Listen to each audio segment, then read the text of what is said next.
Well, good morning from sunny England. I'm Michael Leverton, and I've written a book called 150 Shards of Light.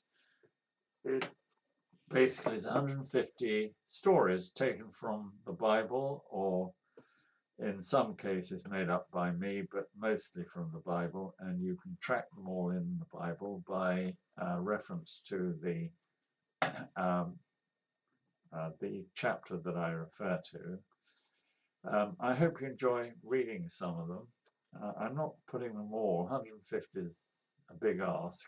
I'm just going to put some of them on this podcast or whatever you call it, video, in the hope that you'll find them interesting, possibly amusing. I don't know. I've just made them up. Um, my take on it, that is. So the one I'm reading today is Do You Feel Sorry for Moses?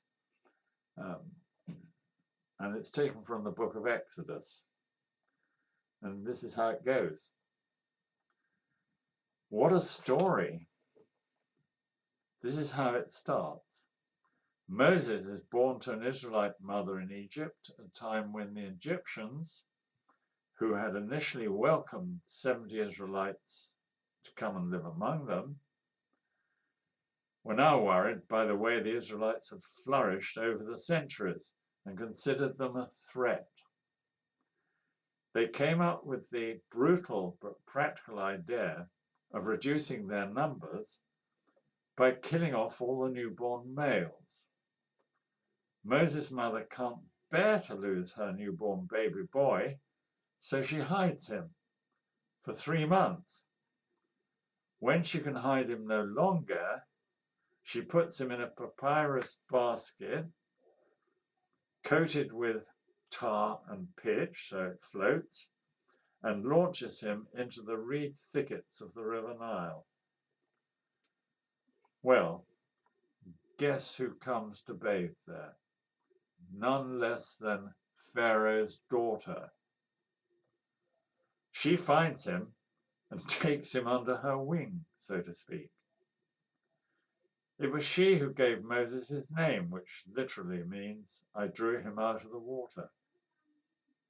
As a result, Moses grows up in the household of Pharaoh, presumably benefiting from all the privileges offered by that lifestyle, and reaches the age of 40. That's phase 1 of Moses' life. And what a life. I mean, think of the luxury of those days, top of the range. Imagine being, I don't know, from an English point of view, let's say that the Duchess of Wales, or the Princess of Wales, be more accurate, decides to take you under the comfort of her wing, and you grow up in Buckingham Palace. Must be wonderful, I suppose. Anyway, I won't go into all the details of the matter, but I can tell you that Pharaoh's daughter, let me say, as a result of his mother being appointed by Pharaoh's daughter to look after him, Moses doesn't lose sight of the fact that he is really an Israelite. Thus, when he sees an Egyptian fighting with one of his own, he kills the Egyptian. As a result, Pharaoh tries to have Moses killed, but Moses flees across the deserts of Sinai and Arabia until he reaches the safety and exile of Midian on the northwest side of the Arabian Peninsula. Well, believe it or not, 40 years pass, and Moses is now 80 years old. He's a shepherd. It's while he's looking after his father-in-law's sheep that he sees an extraordinary sight. A bush burning without being consumed by the fire. It's here that Moses has his first encounter with God and receives his commission to lead the Israelites out of Egypt. Can you imagine? falling from the great heights of Pharaoh's household to becoming a shepherd, which is probably one of the lowest stratas of society, and doing it for 40 years.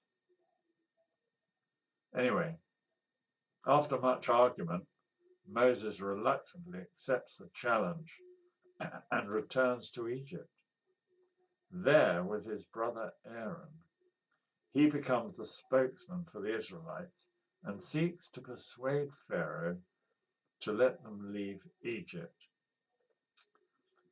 It takes the dreadful imposition of no less than 10 plagues, culminating in the death of all the Egyptian firstborns, before Pharaoh realizes that he is opposing the will of someone mightier than himself and lets the Israelites leave.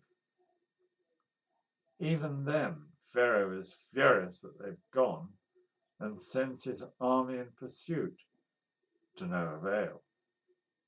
Moses waves his staff, and the waters of the Red Sea part to allow the Israelites a way through.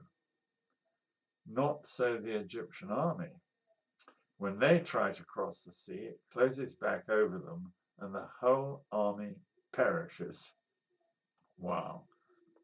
I wouldn't want to come up against that God, would you? So now Moses finds himself in charge of more than 2 million Israelites. He needs help. It comes from God, who takes him up to Mount Sinai and over a period of 40 days gives him the commandments and rules and regulations needed to enable the Israelites, provided they adhere to those commandments, rules and regulations, to become a nation through which all other nations will be blessed. Did you ever realize that? Did you ever realize that the reason why the Israelites consider themselves to be the chosen race is because God blessed them, and if they stuck to his rules and regulations, they would be a blessing to every other nation in the world. And when you look at, take for example the Nobel Prize. Jews have won more Nobel Prizes per capita than any other nation. It's quite extraordinary. And every nation where they have lived and operated, they have been blessed by their presence. So there we are. So that's 80 years so far. Moses is now leading the Israelites to the promised land. And what happens? Well, you have to wait for the next shard. Cheerio, bye.